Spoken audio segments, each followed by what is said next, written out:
विघ्नेशं नौमि शुभ्रं सकलविधं शङ्करं लोकवन्द्यं श्रीशं नारायणं नौमि करुणहृदयं भास्करं लोकनेत्रं नत्वा मायास्वरूपां जगति प्रकृतिरूपात्मका भासति या स्मार्तं धर्मानुकूलं श्रुतिविहित्वचासं प्रवक्ष्यामि तत्त्वं गौरीपत्यं गणेशं हरिमिद्गुणं शक्तिधातुं रविं च नत्वा वक्त्या नमस्कृत्य हृदि विनिहितशुद्धप्रकाशात्मभावाः वक्तुं धर्मार्थयुक्तं श्रुतिशमखिलं शास्त्रतत्त्वं प्रवक्ष्ये। सभी मित्रों को, सभी सज्जनों को, सभी धर्म अनुरागी बंधुओं को जय श्री राम। सज्जनों,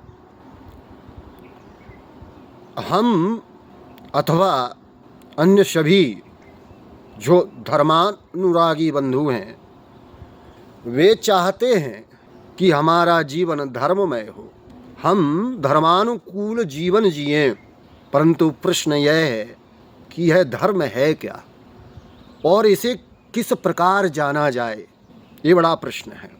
सज्जनों, महाराज मनु कहते हैं कि वेदो अखिलो धर्म मूलम स्मृतिशीले तद्विदम,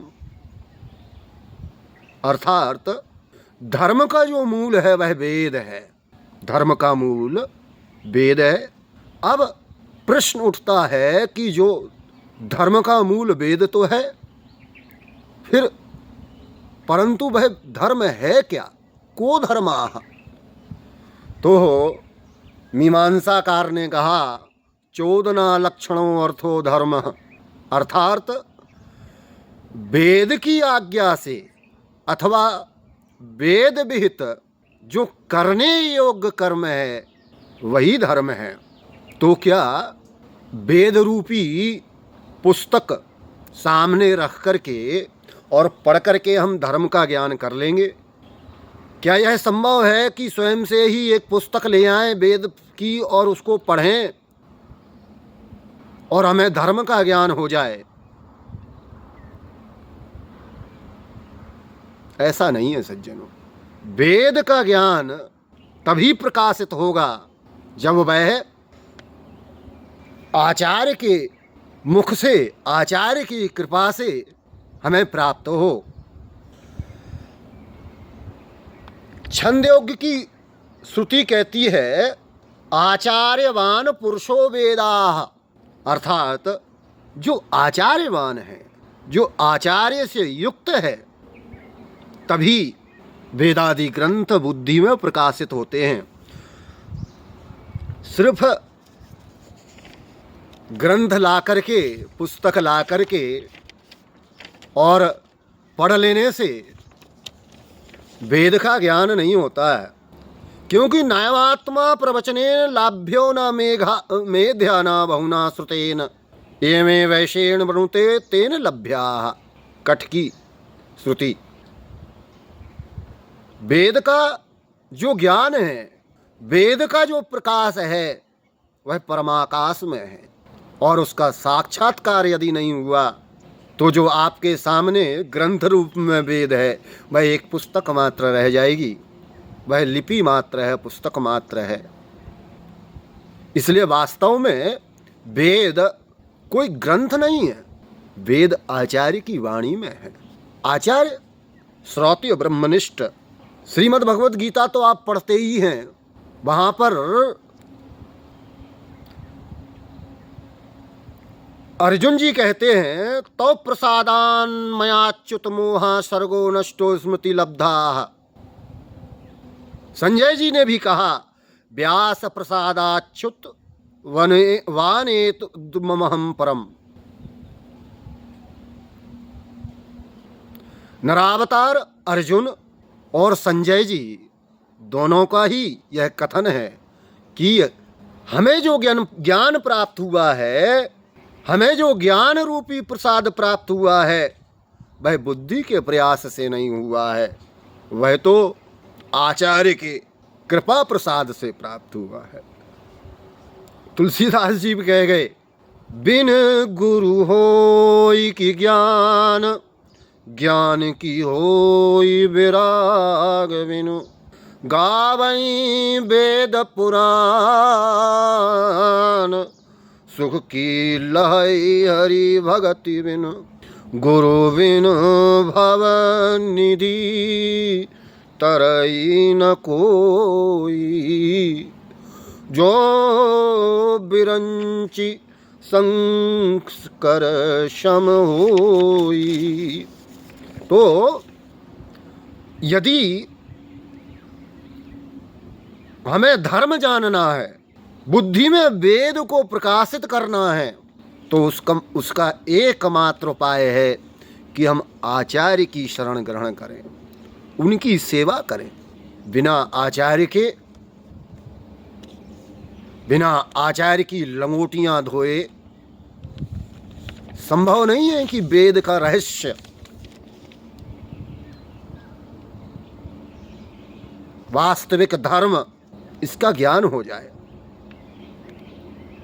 और आचार्य के समक्ष निष्कपटता से जाना होता है, निश्चलता पूर्वक जाना होता है।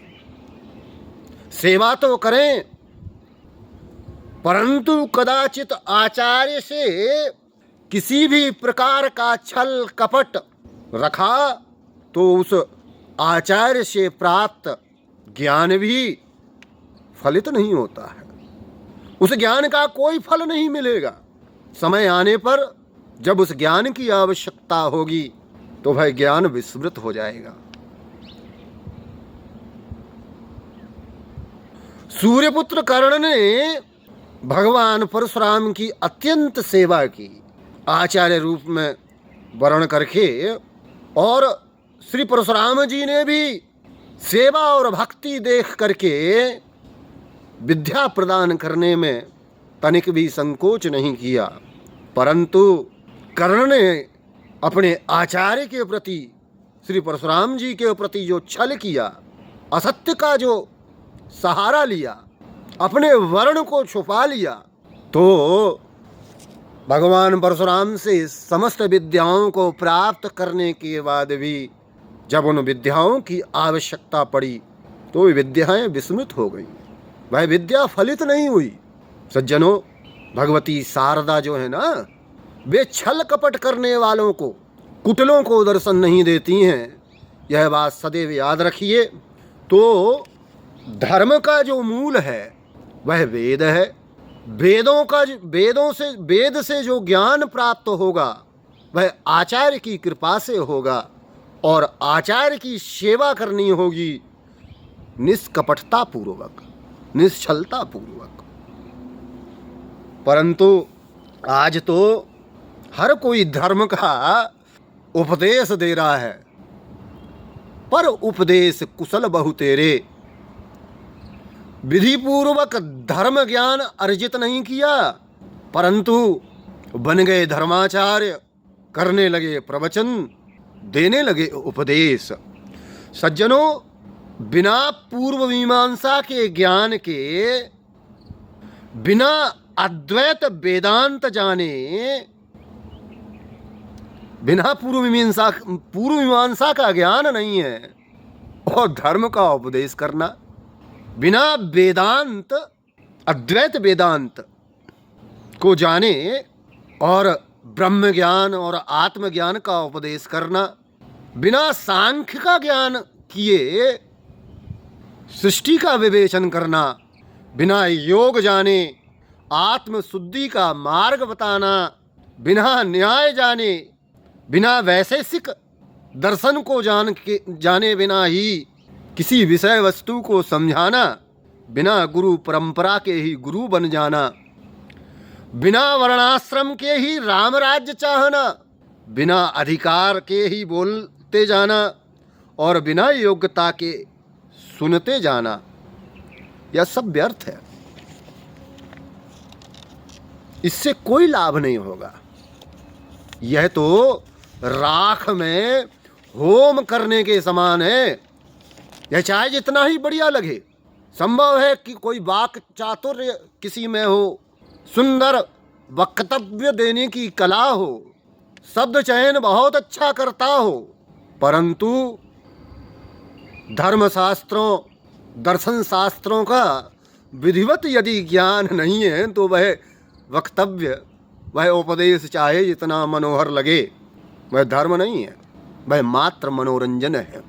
और इसीलिए आजकल के जो कथाकार कथा व्यास हैं ना, वे कहते हैं ना हमारा आज वहाँ कार्यक्रम है, इसके पहले वहाँ कार्यक्रम था। तो इनके जो कार्यक्रम हैं, जिनको विधिवत धर्मशास्त्रों का ज्ञान नहीं है, वह केवल और केवल मनोरंजन मात्र है। क्योंकि अधिकार के बिना वेद वाक्य धर्मोपदेश अथवा धर्मोपदेश का श्रवण फलित नहीं होता है। अधिकारिणामेव अधिकाराः। इसलिए गुरु की भक्ति करो, परंपरा प्राप्त श्रोत्रिय ब्रह्मनिष्ठ आचार्य की शरण में जाओ, उनकी भक्ति करो।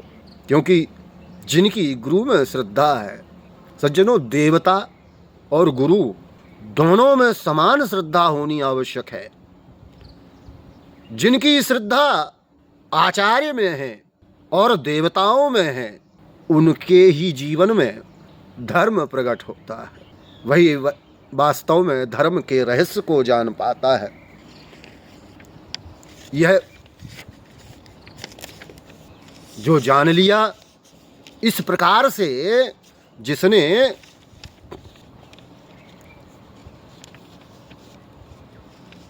अपना मन अपनी बुद्धि आचार्य के शरण में, आचार्य के चरणों में स्थिर कर ली, तभी वास्तविक धर्म का ज्ञान होगा।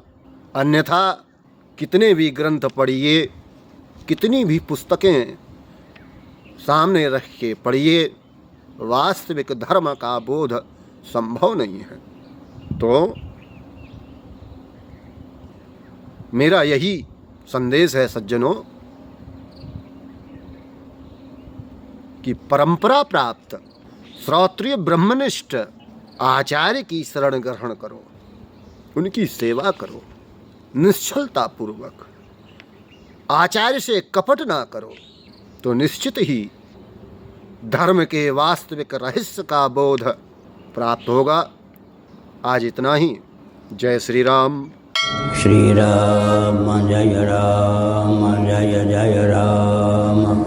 श्री राम जय राम जय जय राम। श्री राम जय राम जय जय राम।